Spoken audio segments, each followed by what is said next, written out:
Hello guys, nifuje kandi kuramutsa mu izina ry'Umwami wa Yesu Kristo. Nariko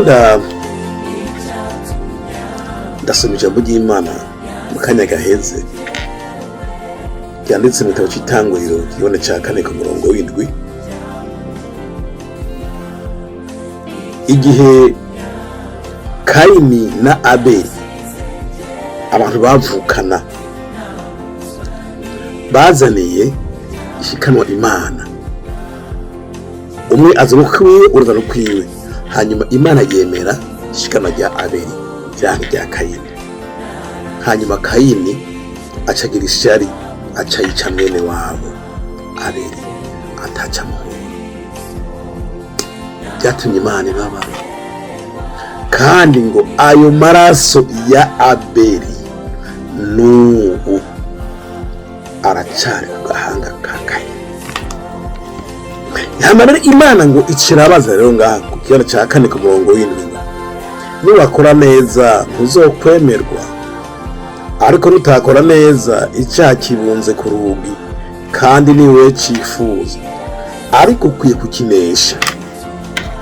Haleluya. Cyo cyangwa nagiyumviye cyavuga nti kwera iki abantu bagira nishari? Kuki wewe wifuza nawe mugenzi wawe? Kuki wewe ubarareza yuko atari wewe wonezerwa, ari wewe gusa ukwiye kwama uteye imbere, atawundi muntu utera imbere? Izo nzangano mu bantu zavuye bene data. Byagere ku bantu bagendana ubumuga rero. Nariyumviye gituma abantu bagendana ubumuga batera imbere mu Burundi ndakibura pe, ariko nimaze gusubira ijambo nacenda yibona. Nta rukundo dufitaniye mitwe twe, hari ishari, hari kutemerana. Aho twebwiye hamwe ko dufise ibibazo bimwe, ariko umwe ateye imbere cyangwa ngo agire intambwe runaka, uwundi aragingitwa, agategura imigabo n'imigambi ngere bigurabuza wa mugambi wa nanga. Igasiyo yabigize n'Imana yabikoze, kandi uwawe yotera imbere tuvi uzimu tuji ubuntu. Nitwe dukwiye kuja hamwe.